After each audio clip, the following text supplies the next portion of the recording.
everyone. My name is Julie Menders. I'm the Adult Programming Coordinator here at Otis Library. Thank you so much for joining us today. This is a really important program, and I'm so glad that you're all here with us. First of all, I wanted to thank Roberta Vincent and her son, Robert Howard, and Tom Burke for their generous support of this program. They actually came to me with this idea for us doing this celebration in honor of the amazing memorial that was built here in the city. So thank you all for being here, and thank you for all of you for helping us bring this to fruition.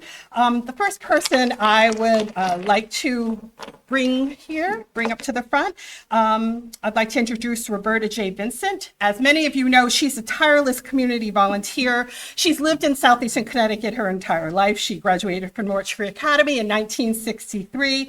Her first husband, who there's wonderful pictures in the back, Robert L. Howard, he was killed in Vietnam June 10th, 1969. Their son, Robert L. Howard II, is named after him, and he'll be speaking also today. So Roberta is the president of the St. Anthony Chapel Foundation. This foundation cares for the chapel and works to keep local Cape Verdean history alive. She sits on the board of the Norwich Arts Center and the Norwich Lions. She's worked with me here at Otis Library on numerous programs over the years. Roberta, thank you for all you do for Otis Library, and thank you for all you do in the community. And introduce Roberta Vincent.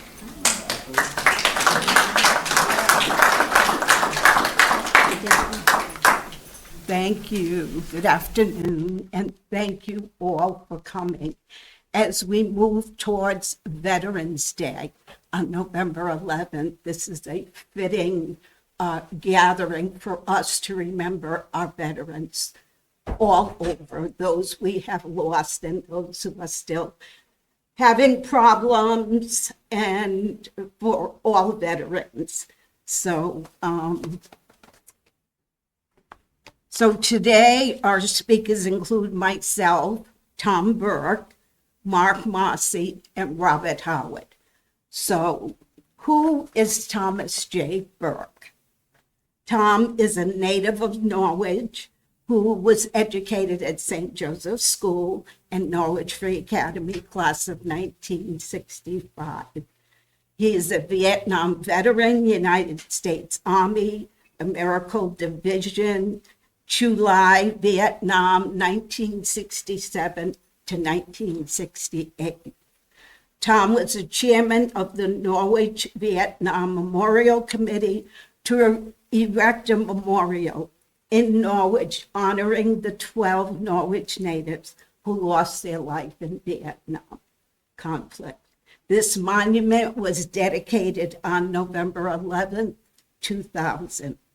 Tom is a lifetime member of the Veterans of Foreign Wars, Richard Horrigan, Post 594, Norwich. He is a three-time commander, 1995 to 1997, and a life member of the Disabled American Veterans, DAV. He is the past chairman, Norwich Veterans Day ceremonies for 10 years. He was named Norwich Veteran of the Year in 1997 and was inducted into the Connecticut Veterans Hall of Fame in 2010. Tom retired as Connecticut State Marshal in July 2024. Former ex officio Commissioner, Connecticut State Marshal Commission. Former Board of Directors, member of SDIT, recognized by United States Congress, Cape Verdean Santiago Society, and the Norwich City Council. Ladies and gentlemen, I present to you Tom Burke.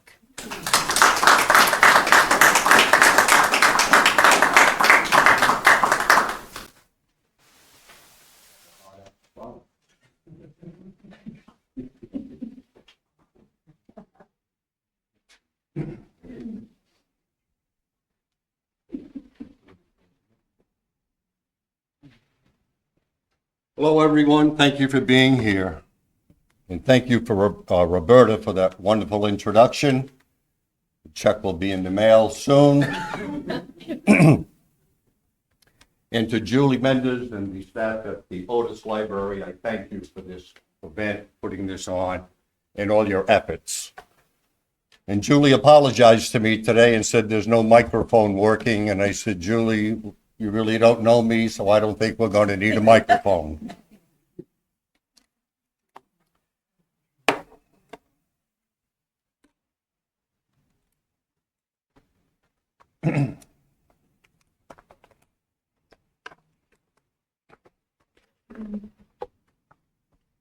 This time I'd like to ask all veterans to please stand and be recognized.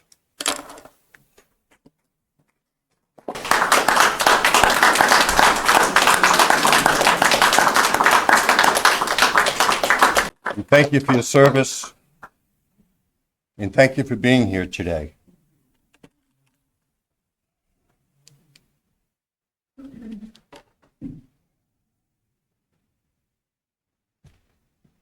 There's a special person, in my opinion, in the audience today who's a dear friend of mine.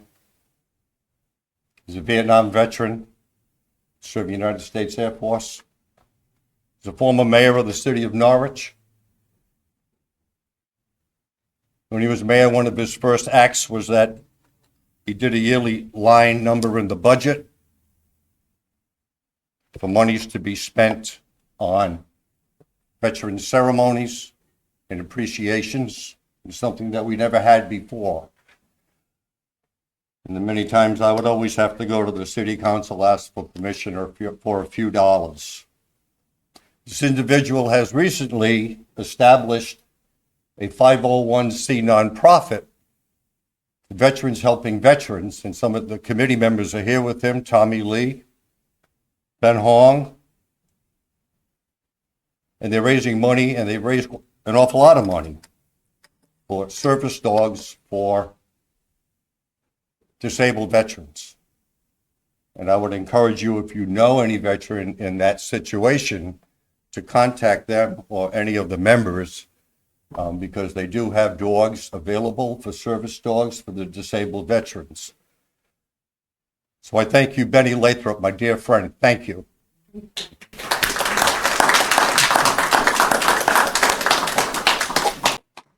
And you can send me your check.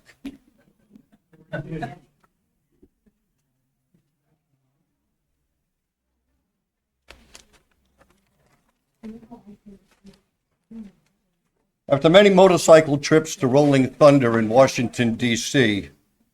on Memorial Day weekends, an event that, without exaggeration, would be attended by 1 million motorcycles and veterans from not all over the United States, but also from other countries.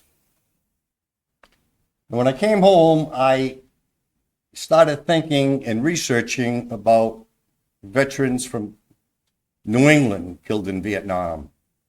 And then I broke it down to veterans killed in Vietnam from Connecticut, and then southeastern Connecticut, and then Norwich.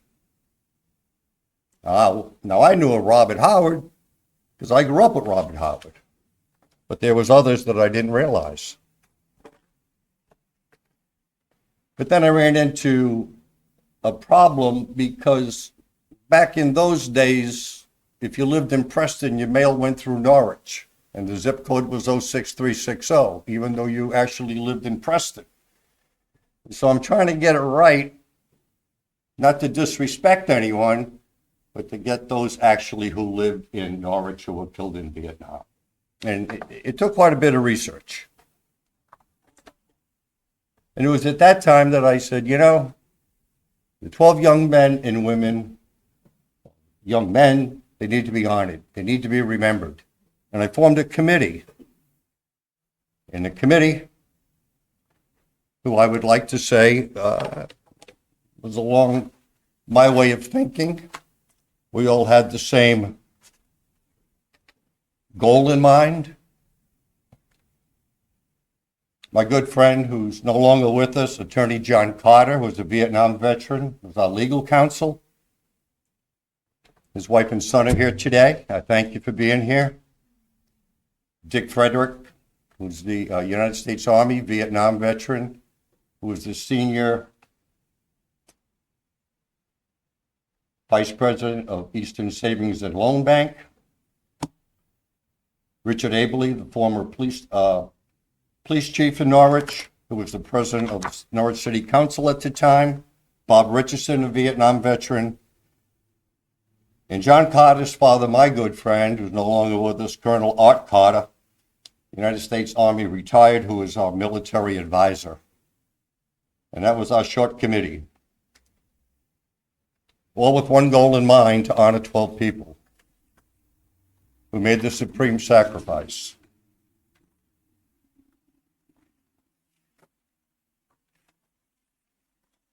How are we going to get the money? As many people heard about this and they said, this will never fly. Nobody cares. Nobody wants to get involved. It's all in the past. But we kept going. And I went to the publisher at the Norwich Bulletin and gave my story. And that's when the newspapers were a lot different than today. And they ran article after article after article, some you'll see on the table here, constantly.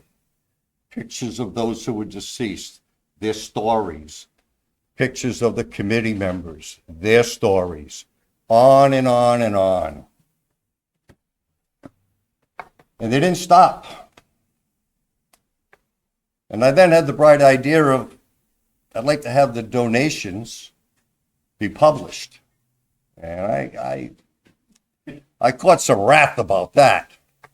But my way of thinking was, if they see in the newspaper that Tom Burke gave $50, maybe his neighbor would say, gee, yeah, I got to do something. Or this business gave $1,500 and I have to do something. It was a stroke of luck because it worked. And they were listed in the newspaper every couple of days. Now all the money went through Eastern Savings and Loan. Committee members didn't handle any money. Everything went through the bank. And it started pouring in. It was like a miracle. It just kept coming in. I can remember being stopped on the streets or out to lunch, and somebody who would recognize my picture in the paper say, hey, you're the guy doing that memorial? Yeah, let me give you a check. Now, maybe it was the right time. I don't know. But I'm certainly thankful and proud that it came to be.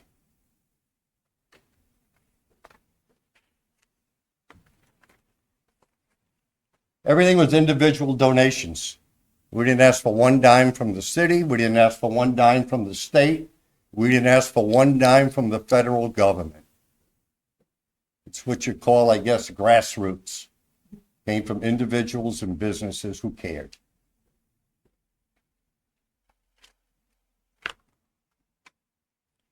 Dick Frederick was a huge, huge part of this committee. If you don't know him, Dick's the kind of guy that if you mention something to him, he takes the bull by the horns and he runs with it. And don't ask him any questions. He helped with contacting the granite people up north, the design, you name it, he did it. And I can honestly say, I don't know if this would have ever come to be if it wasn't for Dick Frederick. Not to slight the other members of the committee. But one thing with Dick is,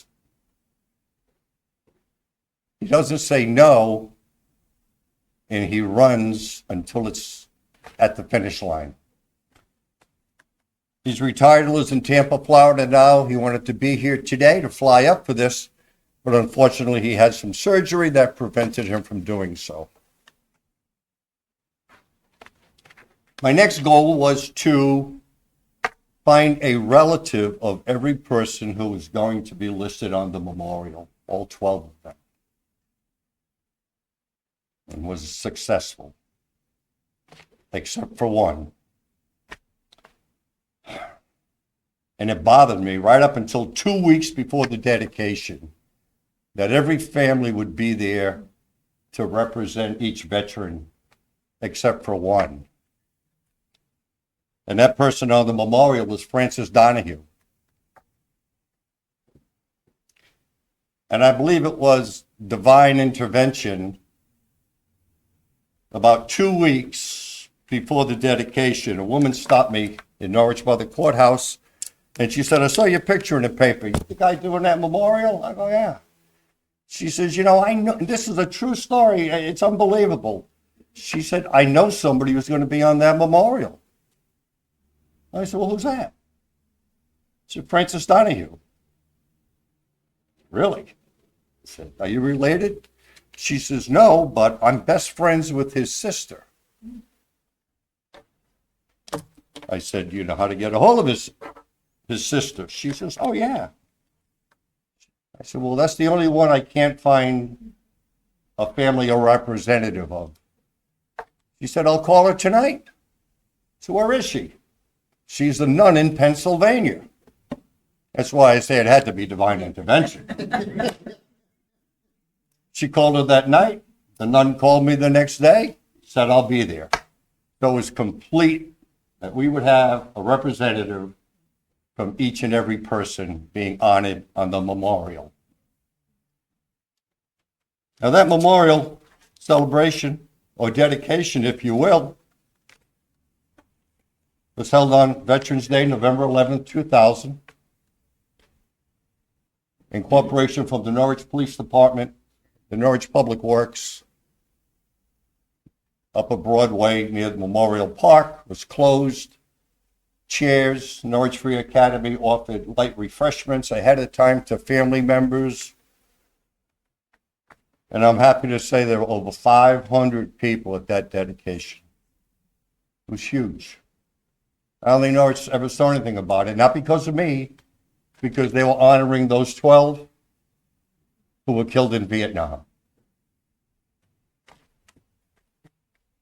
And the Ladies Auxiliary from Richard Horrigan Post 594 who are here today representing them, I thank you for being here, and they will remember that day as they were there, as they always are, to support veterans.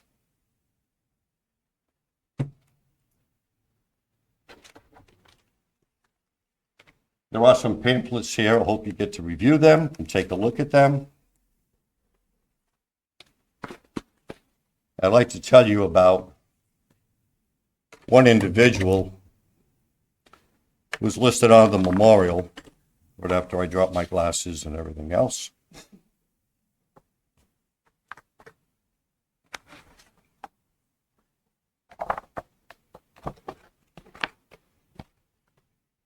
And that is William Lincoln Marcy, Norwich native.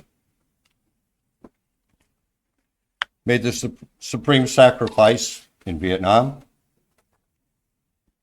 I did not know him personally, but I'm happy to introduce to you his brother, my friend, to speak about his brother, William Lincoln, Mark Marcy.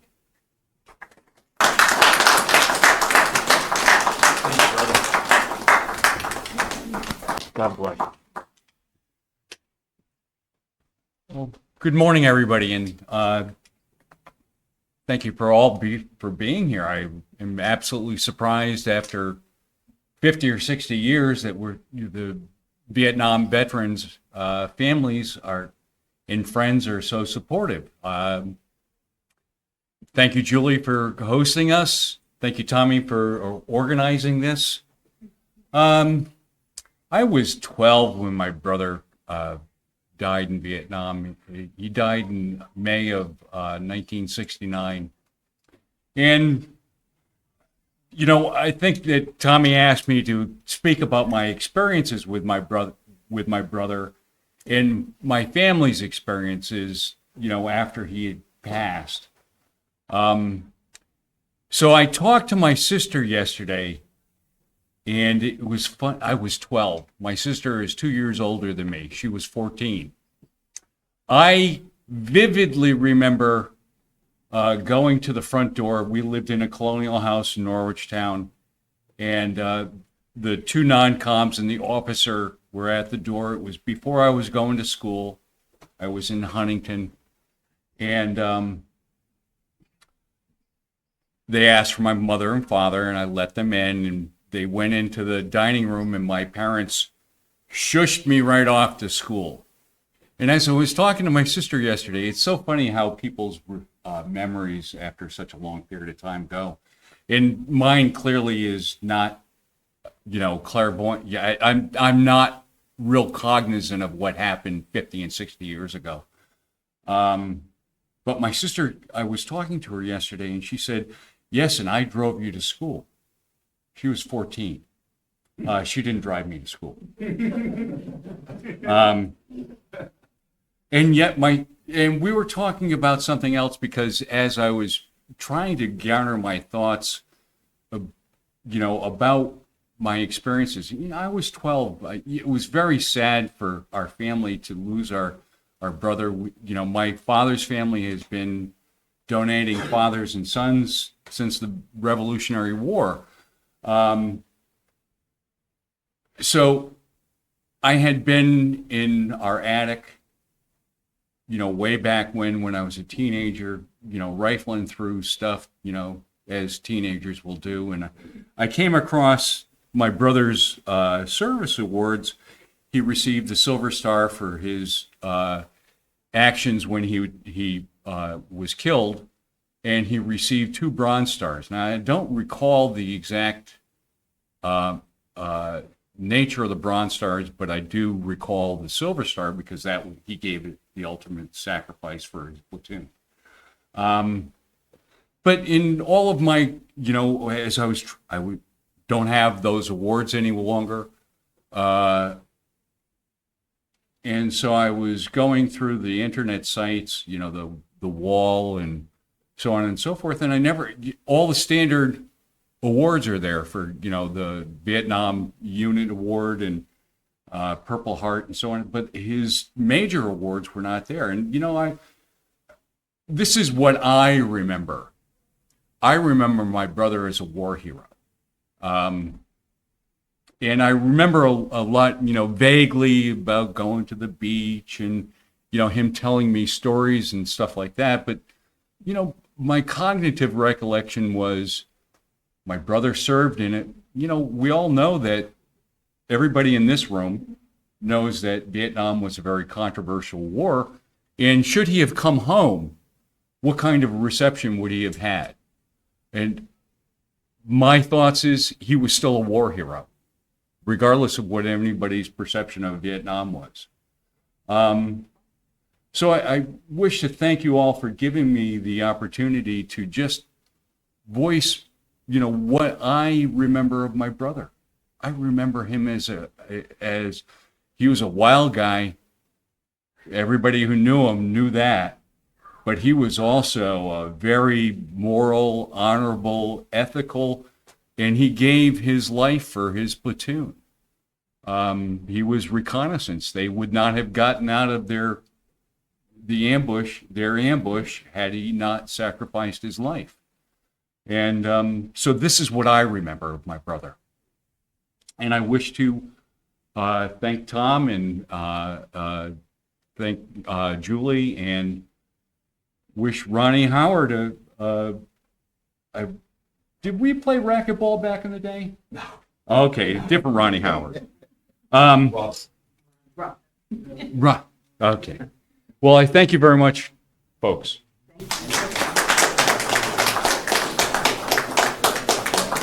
Thank you, Mark. You know how I got involved in this today? It's because of a young lady who's a dear friend of mine, whose family I've known forever, the Delgados, who live close to me.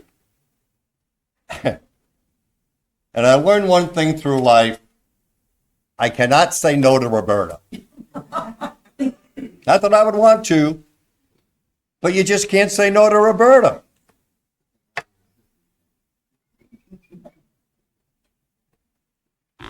There's a book on the back table, The Price They Paid, and the author is Michael Putzel, Putzel, who came to Norwich Free Academy and spoke about this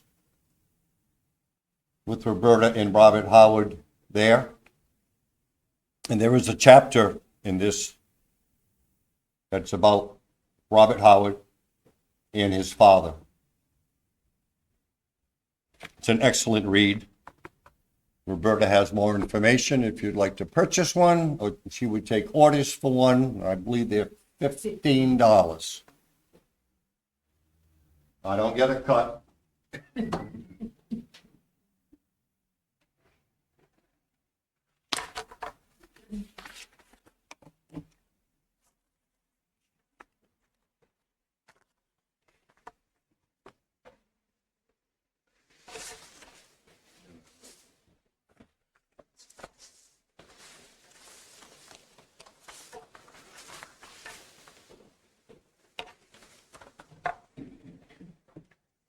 Robert Lewis Howard grew up in Norwich, Connecticut. He was a star athlete at Norwich Free Academy, following in the footsteps of his brothers.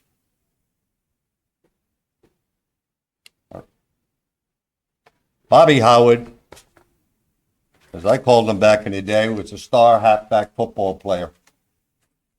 Excellent.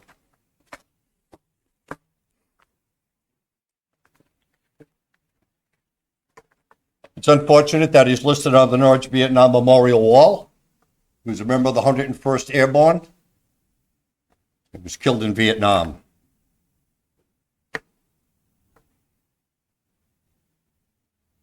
His son, Robert, that calls me dad and I call him son, was 4 years old. And throughout his young life,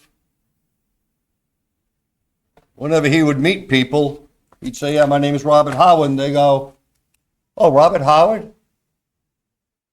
From Norwich Free Academy? Robert Howard, the football player? And it took its toll on him that everyone knew his father except him. Can you imagine? Everybody knew him. And he would hear that over and over again. So he felt very cheated. I don't blame him. He went to St. Bernard's High School, played on the football team as a running back, and he had one mission in life on that football field, on that gridiron, that he was going to break his father's rushing record at Norwich Free Academy, but he was going to do it at St. Bernard's. He became very close, until he injured his shoulder and couldn't play the rest of the year. And there was just one more thing that he could not get close to his father about. His mother supported him to no end. When she married my friend John Vincent, Johnny Vincent supported him to no end. He even moved him out of the area to a town called Baltic. Can you imagine? Him in Baltic? Well, if you know anything about the demographics in Baltic at that time, he certainly didn't fit in.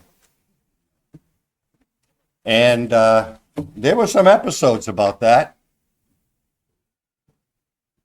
Johnny Vincent said to him, don't you take any crap from anybody. They start on you. You retaliate. You learn to take care of himself. But then that inner ghost of his father remained in his soul and in his mind. And he hit bottom. And his mother made sure that she was there, as was John. And they refused to let him continue down that rickety, rackety road and to get him on the straight and narrow path. Now, I'm happy to say that he has. Robert is a member of an organization called Sons and Daughters in Touch. It's not just local. But unfortunately, in order to belong to that organization, Your father had to be killed in Vietnam. What a requirement. But he made friends across the nation, across the world, through that organization. He'd go to Washington, D.C. on Father's Day with the group, wash the Vietnam Memorial Wall, and rinse it down, and cleanse it. Robert also, not that many years ago, went to Washington, D.C., was invited to the White House as a member of Sons and Daughters in Touch. Met President Barack Obama. I don't know what they had to eat, but it was certainly quite an event and an honor for Robert. I can't imagine what you go through. No brothers and no sisters, just you. You're on that island. And everybody knew your father.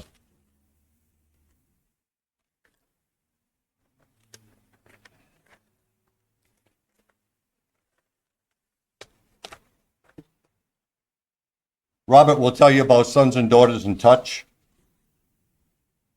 He's a gold member of the committee of the organization.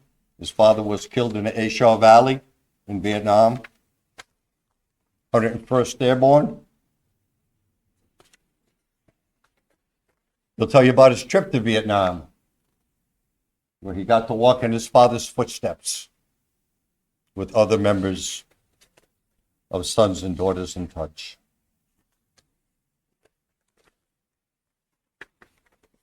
I am so happy that Robert Howard has become the young man that he is, that he still calls me all the time, or I call him. And I'm proud of the fact of the young man that he has become. And I'm sure that he knows that I am always here for him, as many others are. It gives me great pleasure to introduce my friend, Robert Howard.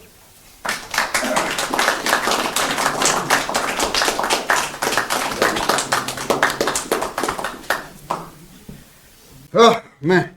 It's a hard act to follow, you know. Man, Tom got these papers all over the place. My mother, I want to thank everybody, Julie, my mother, Tom. You know, of course, I find out everything last minute. I was just asked what date are you available, 18th or the 25th. Didn't know what was going on or nothing. But, you know, when she calls, I answer. Talking about my father is a hard subject. Extremely hard. I was 4 years old when he was killed in action. I remember a funeral. I remember when they came to the door, notified me, because one of the most unusual things was my father listed me as next of kin. So his commander was like, how do I write a letter to a 4-year-old? It's not in Army protocol, which those that have served know. Usually, you know, the wife, you know, my grandmother, my grandfather, they were also notified, but me being a 4-year-old, I was listed as next of kin. For a long time, I thought my father was drafted, and he wasn't. He signed up because he wanted to jump out of an airplane. I don't know anybody in their right mind that wants to jump out of an airplane. Of course, my cousin would. But, you know, so, and he lived, when he moved to Hartford, he lived about 5 or 10 minutes from where I live now. The building is no longer there, but I know exactly where he was when he enlisted.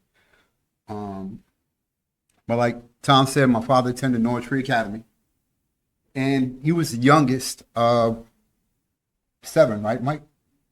He was the youngest. He was the baby. My father was the baby.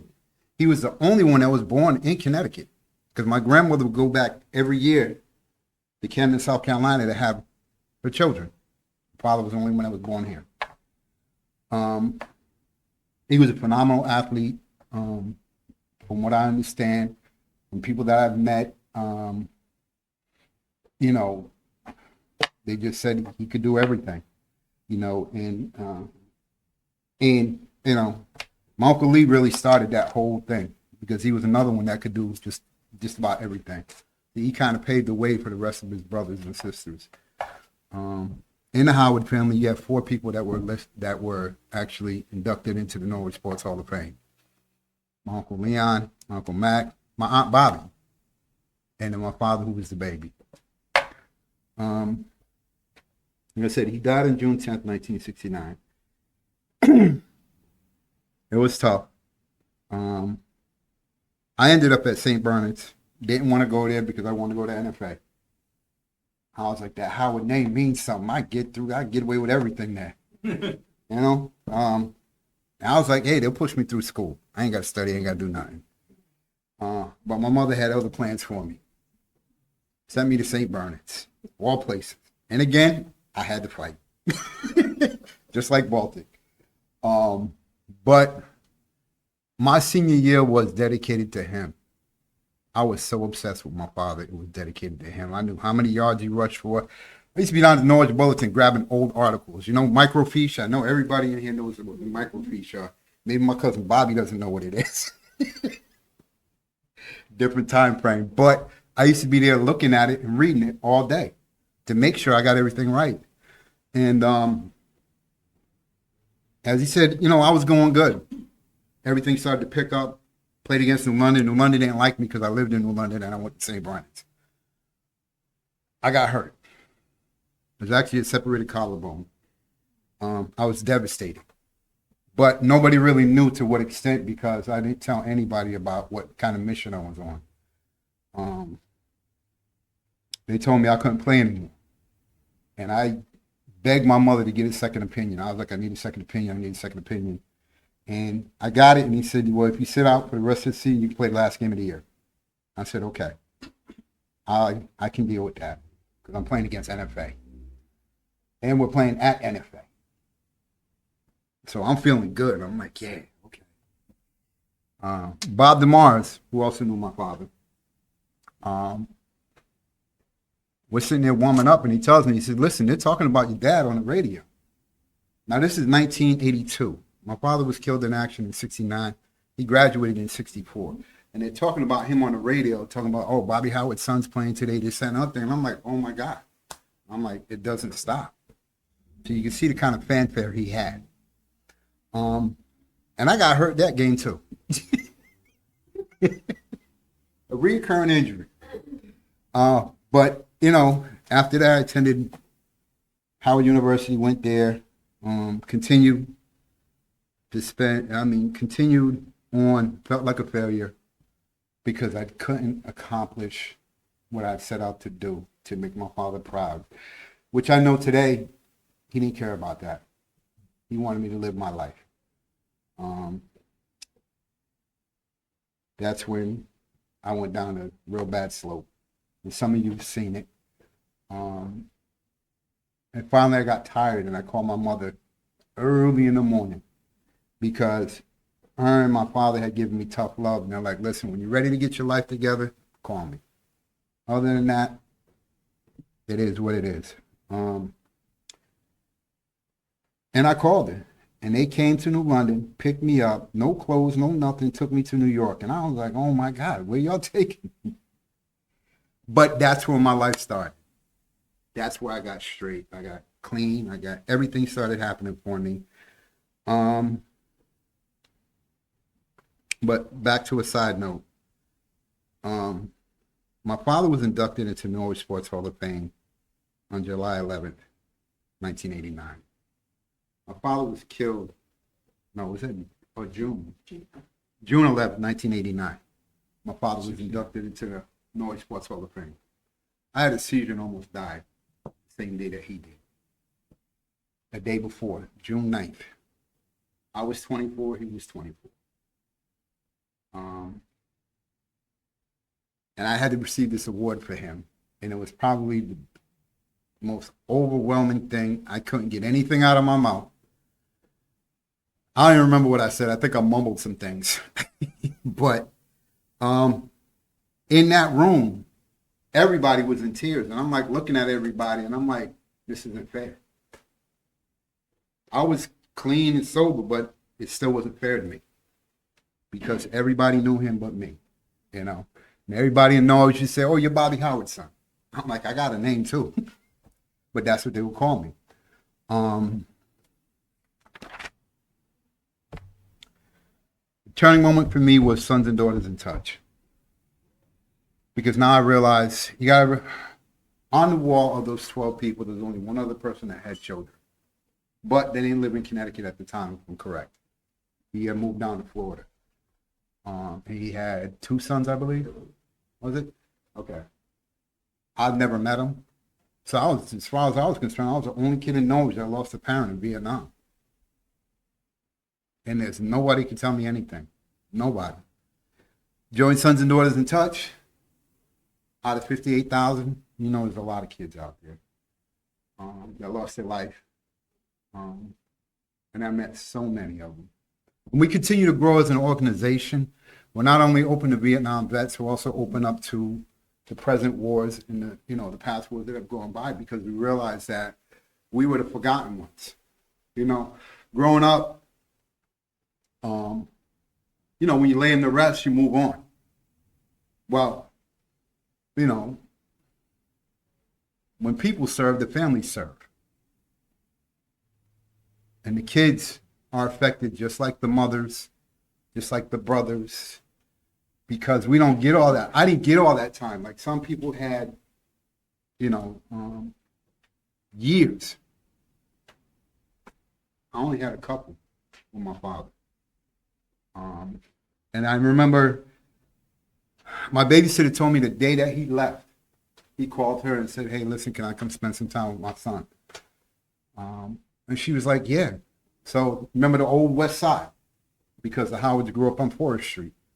My father brought me over there. His friends were like, hey, listen, you want to drink with us this and that? He says, no. He says, I'm going to play with my son. I got to leave tomorrow. And he played with me the whole entire day. So I appreciate that in him, that, he loved me, unconditionally. I traveled to Vietnam in 2003. I forget a lot of things. But I traveled to Vietnam in 2003, and I was like, at first, I wasn't sure I was going to go. But I was like, yeah. And the person that was so instrumental in helping me get this together was Tom Burke. He put together so many fundraisers for me, and all I had to do was show up. He has been so instrumental in my journey. When I was there, my father was killed in the Oshawa Valley, and Vietnam was still very much so a communist country, and they were very, very protective in certain areas. My father's area was one of them. They told me when I got there, we may not be able to travel into the Oshawa Valley. And I was devastated. But I said, it is what it is. I'm here. Maybe I can support everybody else. What happened was that morning I woke up that we were supposed to make my journey and another friend of mine, his journey. They told me, we were able to, the politicians were able to talk it out and get it done. I was like, that's great. So we go to one section in Oshawa Valley, which it bordered Cambodia. And they said, they told us specifically, if you turn around and take a picture of the landscape of Cambodia, we'll kick you out of the country. That's how strict they were. They weren't playing. My friend Dennis, his father was shot down on that side. And I look up, and off in the trees is one white bird. Just one bird just sitting there watching us. Dennis is doing his dedication to his father.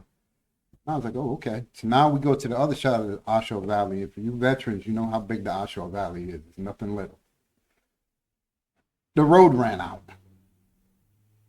So We had to get out, and the natives there, they're laughing because we got to cross the stream, and you know, we got to walk across rocks, and you know, them, they just skate across it. We're like, oh ah, and I'm carrying a Vietnam vet that was paralyzed from the neck down.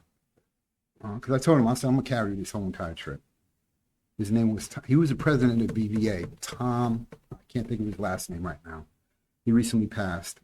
And he was very instrumental in putting the trip together.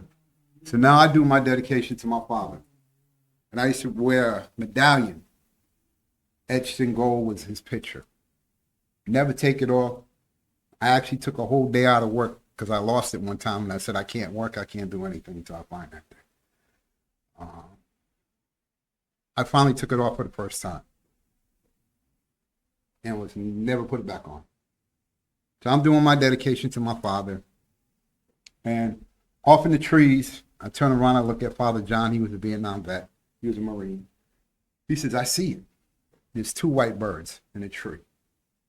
And I said, my father's here. His spirit's here. I know it is. And I felt like I took 1,000 pounds off my back. I actually felt good for a change. Came back, you know, had my last child that wanted to be a girl, but it turned out to be a boy. I swore up and down, I'm like, yeah, I'm probably gonna have a girl, because all these little girls would just come to me every time I walk around Vietnam. But from there, you know, I received a lot of, my father keeps on giving. You know, I'm a Gold Star child, which is, you know, I wouldn't wish that on anybody. But I love him for the sacrifice that he made. I've met the president. Just recently, I took a trip, an all-expenses paid trip by Gary Sinise. He does so much for veterans, it's unbelievable. Went down to Nashville, Tennessee. It was just kids that lost their parents in Vietnam. And we had a good time. I mean, all expenses paid. We ate well. We traveled. We went everywhere. I went to a country show, and I'm not really a country person, but I loved it. The Grand Ole Opry we went to. I had such a good time, but it just felt good. And like I said, he does a lot for veterans. When I went to his office, he has a long table, and he's got over 3,000 challenge coins. And that's not something that military people give away. You really have to earn those. For anybody, which I'm sure you guys know, you just don't give them to people. You really have to earn their respect to get one of those. So I was really overwhelmed. One last story. You know, I didn't know what I was going to say today. I really didn't. I got all these papers here. Half the time I don't go through them. But every year I go see my father. 2 days out the year. I go see him on his birthday, which is March 24th. I go down to the gravesite. I play music. People that are walking through the cemetery are like, oh my God, what are you doing? I'll say, well, I'm celebrating. I got a cupcake with a candle. And I play music that he would listen to. You know, I got Miss Amato next to him. I got somebody else there, and I blast it. I mean, everybody in the cemetery is having a good time. But I have to do that for me. It gives me peace. And I go on the day that he was killed in action, June 10th. And one year I went. And I said to myself, I'm like, man, I wonder what it felt like to be hugged by you. Because I don't remember that. And the girl in California was putting together a documentary. She texted me. She said, Robert, I got a picture. Can I use it? I'm like, yeah, whatever. You didn't have to call me about that. But because she's using it in the production, she needs me to sign off on it. I said, all right, cool. So she sends me the picture. Y'all remember them rocking horses that were suspended by 4 springs? Mm-hmm. I'm on the front, my father's on the back hugging me. I started crying, she started crying. I was like, oh my God. I said, I can't stand you. He answered my prayer, you know. And it's just, I'm going to leave you with these quotes. Like I said, I stopped trying to be better than my father because he was a unique individual. For those of you that know him, you know that. He's reached out, he's touched a lot of people's lives, even the people that he served with. Some of the people I've met, I'm an honorary member of 101st Airborne. They remember his stutter when he was in jump school. People remember his stutter when he was in jump school. Because he'd get up there and nothing was coming out of his mouth. He gets excited. You know, I had a stutter. My youngest one had a stutter. His best friend, Chipper. My middle child, Robert, resembles my father. And the day my grandmother passed away, I said, Chipper, I got somebody for you to meet. His wife seen Robert before he did. Luckily, Chipper was in a chair at the time, in a wheelchair at the time. He said to me, almost fell out of the chair. I told him, I asked my ex-wife, I said, you sure I had anything to do with that? But, my son is all my sons, they're phenomenal. My father went to Vietnam because he wanted to support his family, which was me. That's what I was told. And in closing, Tim Tuacan, he was a Bulletin sports writer, published an article on July 1st, 1969 about my father. Tim writes, an athlete must sacrifice. A soldier must sacrifice. A man must sacrifice. He reflected on his outstanding ability and achievements.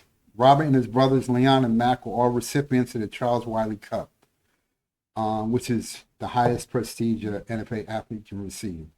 We honor Bob Howard, the athlete, the soldier, the man. Steve Schlossberg, the columnist for the day, wrote an article entitled Robert Howard, a hero on the fields of play and war. He wrote, he went to Vietnam as the last of the Howard brothers. The greatest athlete in his class, if there's any consolation, is that Robert died just the way he played, a hero. And that's the way I remember him. Thank you very much for today.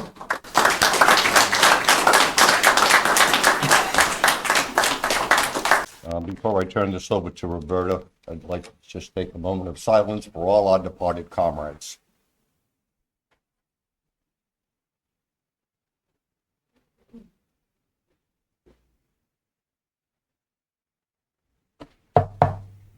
Thank you, and thank you again for being here.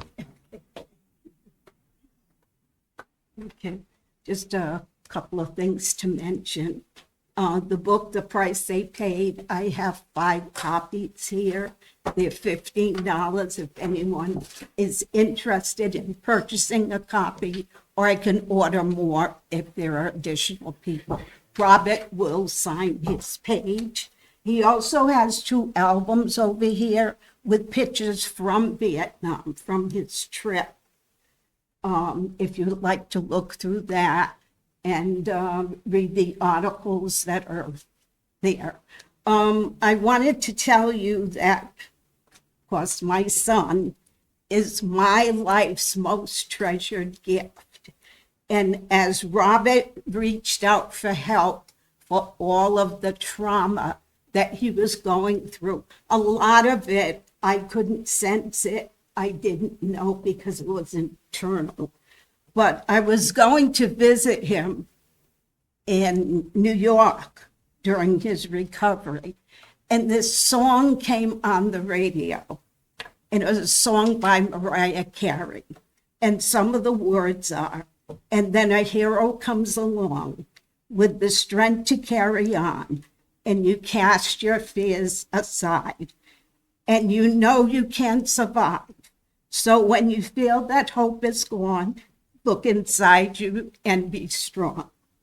And you finally see the truth that a hero lies in you. Robert has honored his father. He went to Vietnam and walked in his footsteps. He is his father. Thank you.